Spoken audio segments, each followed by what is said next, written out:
Hi, this is Gary Bowles, based in San Francisco. I'm really excited about bringing big ideas to people inside organizations, and I'm really honored to show you these videos by John Hagel and John Seely Brown. Enjoy. And I think this, you're so correct. I mean, this shift from a push for performance rather than a pull for performance is so critical because, although it's not a major topic of our book, this is a book on leadership. Yes. And it's a book on how do you actually pull from your surrounds the best resources you can to get something amazing to happen.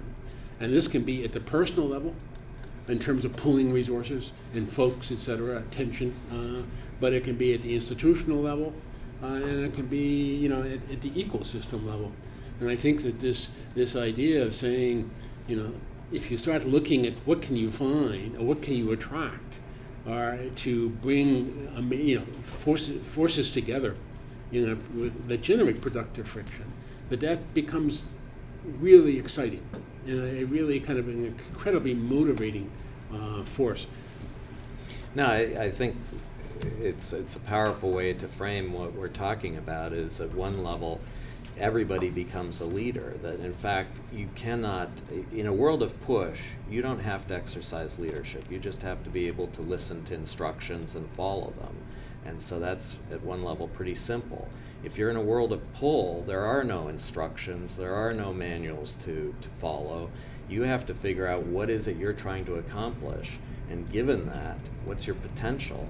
And then given that, what resources would be helpful to you, and how do you start to connect into those resources? So it does really speak to leadership at the personal level, at the first level, and then ultimately, how do you rethink leadership at an institutional level and across markets, industries, social arenas?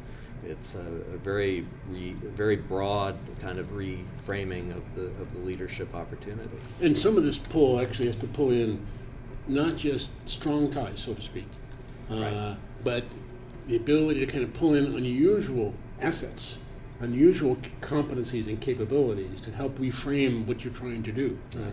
And so it's very interesting in our case with the young surfers, how they actually studied, motorcycle racing or to kind of cross-road racing to kind of really understand some of the unusual moves that those dirt bikes actually make. Yes. And can lift that to the incredibly separate world of surfing. And so this ability to kind of always be looking for things around you gets you to kind of bring in the world as well and kind of have a profound curiosity of, could I use that for this problem I'm working on? Or could that person who thinks he has nothing to say of interest to me, but I can hear it in a way that, yes, I could maybe get him or her kind of interested in my problem, and I bet you would bring a kind of a new tool or new point of view to bear that would actually help me, and here's why I think that. Right.